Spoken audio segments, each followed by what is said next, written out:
Life turned out pretty okay, hasn't it, Chris Hardwick? It's insane. It was funny listening to those clips. It's like, wow, we were loud. I mean, it was fun. It was really fun, though. It was so fun, but it was obnoxious TV. Yeah. Did I ever tell you, because I'd been working at MTV for a handful of months before we did That's right. Singled You Out. did another show. I did another show that was a tragic failure. And then they had me VJ for a summer, and then in the fall they said, oh, we're going to do the pilot for this show, Singled Out. Did I ever tell you about the co-host audition process for that? No, I mean, I went through mine, but... Yes, but I already had You were hired. job, and so I got this weird... it was like watching an operating theater. Like I watched all these people come in, and there was one young woman that they were pretty sure they were going to go with, and you were like the last person that came in, and they were almost...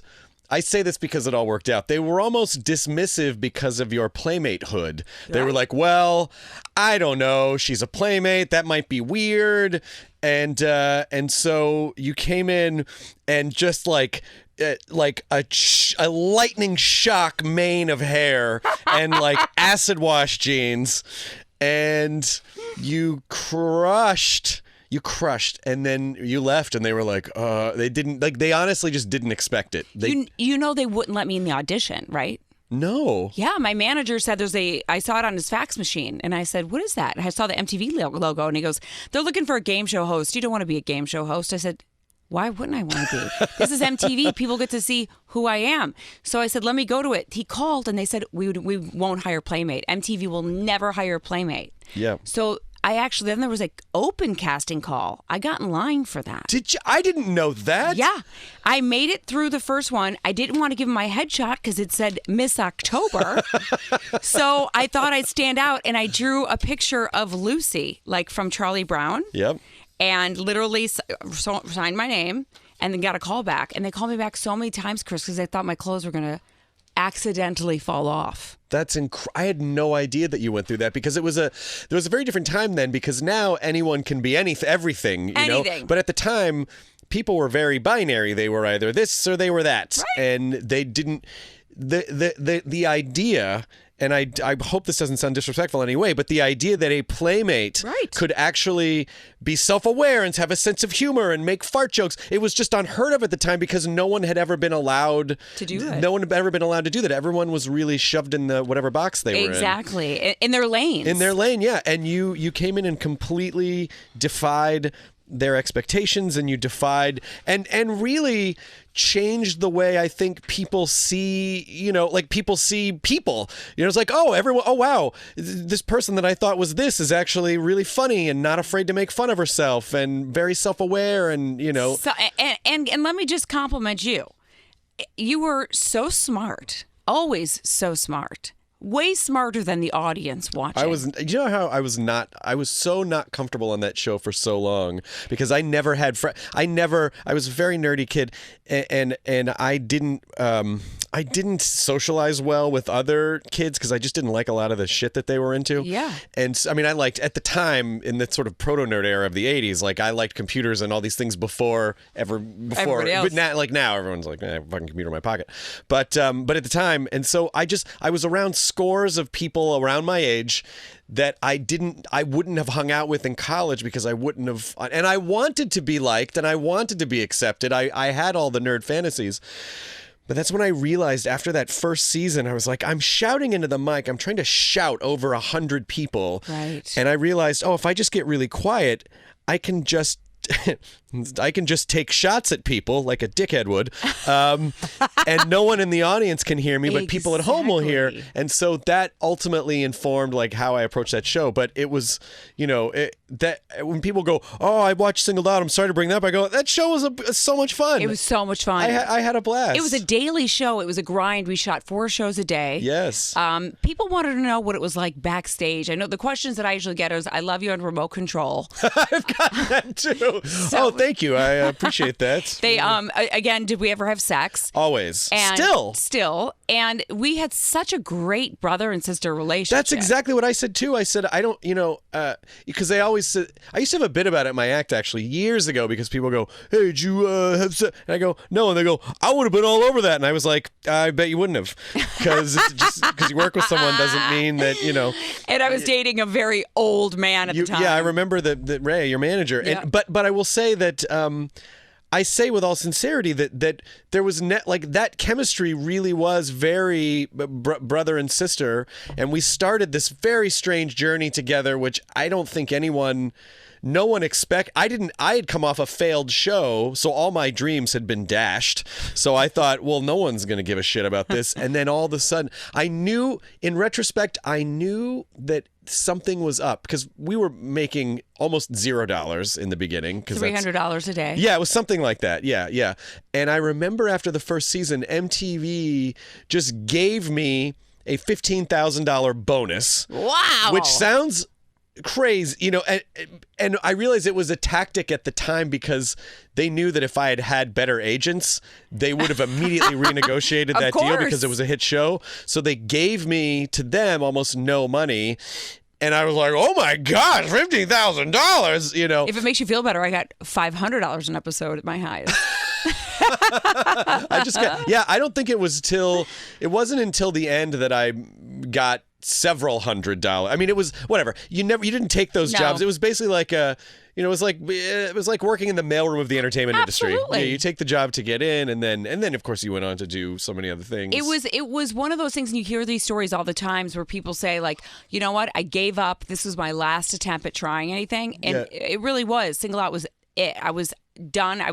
Steven Seagal. I had my Steven Seagal moment of auditions, of getting the Me Too'd and all this kinds of shit that I was cried and going, I'm not doing this anymore. And I guess it happened to work out, because Single Out worked. It did. Yeah, it did work. It worked for 4 years, which is basically like. I think that's 100 years in regular television time. Did you ever get turned on by the contestants? No, and I never. I mean, I was. It's not that I never went through periods of dating, but I was very much a serial monogamist. Me and too. so I was in a relationship at that time. And so it legitimately didn't occur to me to check out the goods anywhere. And I think it's hard for people to think that, like, right. Oh, you weren't sleeping with your co-host, you weren't sleeping with anyone on the show. Like, no, I just wasn't that. I didn't think that way.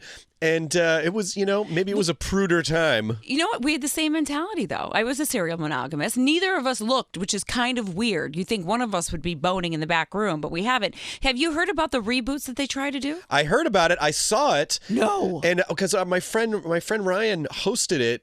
And so, this was probably 2009, 2008, 2009.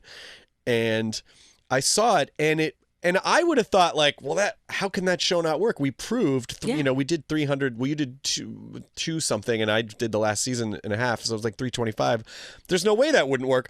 And I watched it, and the problem between then and when they redid it is that this sort of like hipster culture became very like too self-aware. And so no one was really having fun. No one was having fun on the show. Everyone just looked really flat and like being, and we didn't give a shit back then. We just all looked like idiots. Yeah. So, although the men would get a little pissed at me when I put toilet bowls on their head, but I didn't give a shit. Boy, either. I have to give you so many props and so much respect for being having the strength of character, because I don't think a lot of people, male or female, would have survived.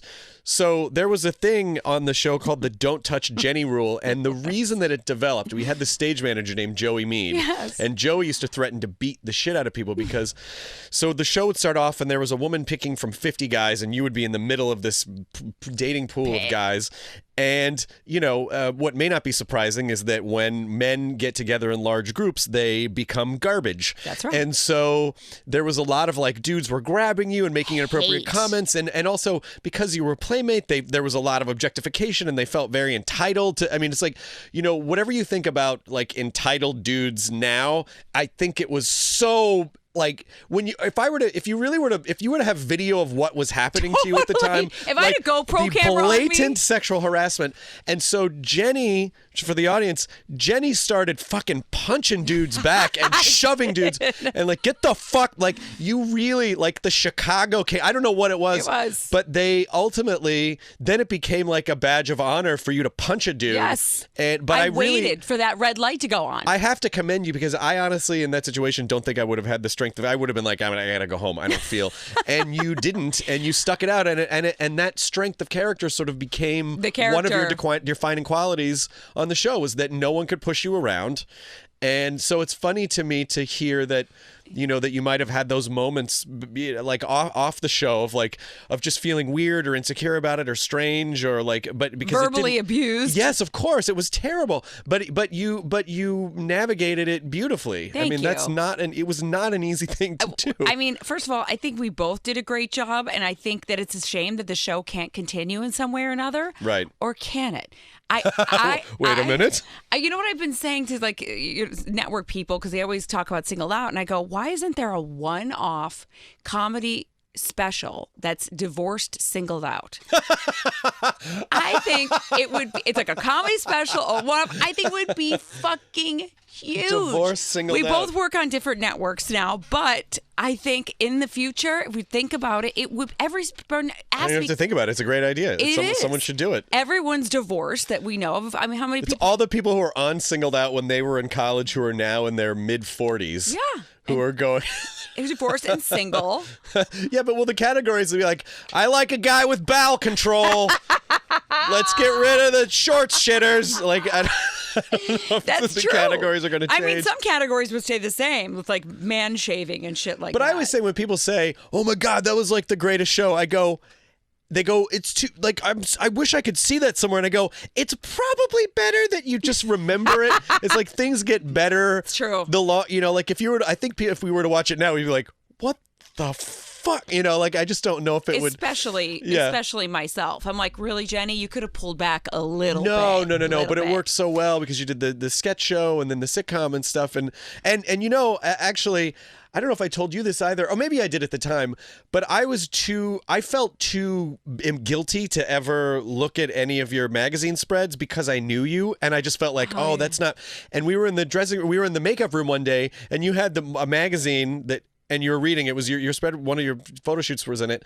And I go, I've never actually seen it before. And you go, here! And you turned it around. And I go, I have a lot of questions. And you go, what? Like, why doesn't the carpet match the drapes?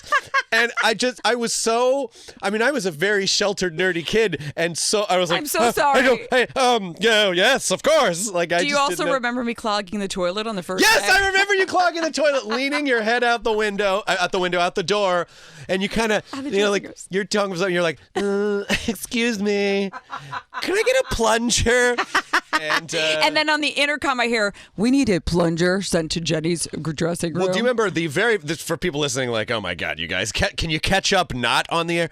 But that first, when we did the first episodes at Lake Havasu, yes, and you lit your room on fire. I did. And we get picked up to shoot the first episodes ever of Singled Out at spring break in Lake Havasu, and you look really unhappy, like you're shaken up. I was black, charcoal black. And I was like, what happened? You go, I lit my room on fire. You had left a candle burning. Yes. And it, like, the flame, it was in the bathroom. It melted my hot rollers, which then caught to the wall, which caught to the ceiling. You said you woke up to crackling in the room, and there was flames. Yes. And then my boyfriend at the time had to, like, cover his body and then run out of the room to cover. The fireman said we had about 3 more minutes before we would have died. Jesus Christ. Because no alarms went off, no sprinkler went off.